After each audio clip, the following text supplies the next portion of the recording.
to bring to you a young man that we can call him a legend. We can call him so many things, man. We know him because he's been around the world on so many stages, so many movies. He's mentored so many comedians and done so much. We know him as Uncle Rodney. We know him as the blind cab driver. You know, I mean, he's just out there in a major way. But on story time, we like to let people tell their story about their humble beginnings. We like to find out and go deeper behind the stage, you know, behind the curtain, and find out about the human being. We want to find out about that man that's been married 24 years and has those 5 daughters and that son, and talk about 25 those. years. Is it 25 now? Okay, it's been 25. So listen, Mr. Perry, I thank you so much. And first and foremost, I just want to tell you, we are humbled. We are honored to have you here today. And we just thank you for putting us on your schedule.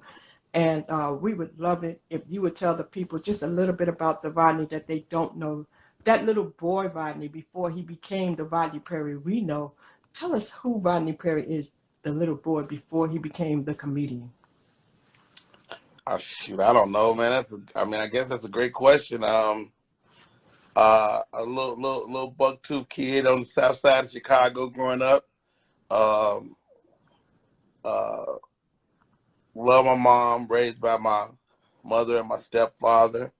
Uh, I'm the product of I'm an outside child, as they used to say. Yes. My mother became in love with my father, who was married, and but it was a love relationship. So I was born out of love, and the part of my family that I didn't grow up with is where the comedy lives. Mm-hmm. You know, a lot of the people on that side of the family are big, gregarious people. You know, big, funny men and women. And Mm-hmm. so I've had a chance to meet those people over the last probably 5 or 6 years.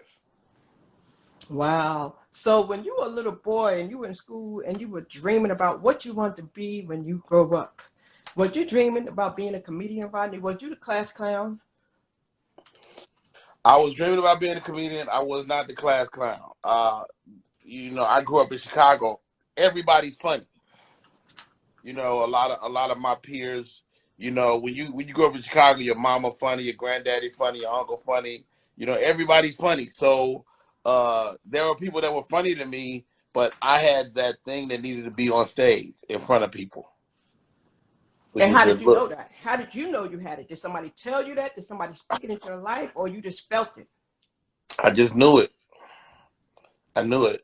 My family would have you know, parties at the crib, and they would listen to party records, Richard Pryor and Miles Mabley, and it was amazing to me how whoever that was on the album could captivate this room, and that was my early years of being enamored with comedy. Wow, wow. So in those earlier years, who did you look up to? Who was the comedian that made you say, I want to do that? Definitely Richard Pryor. You know, Richard Pryor was still too lofty for me though.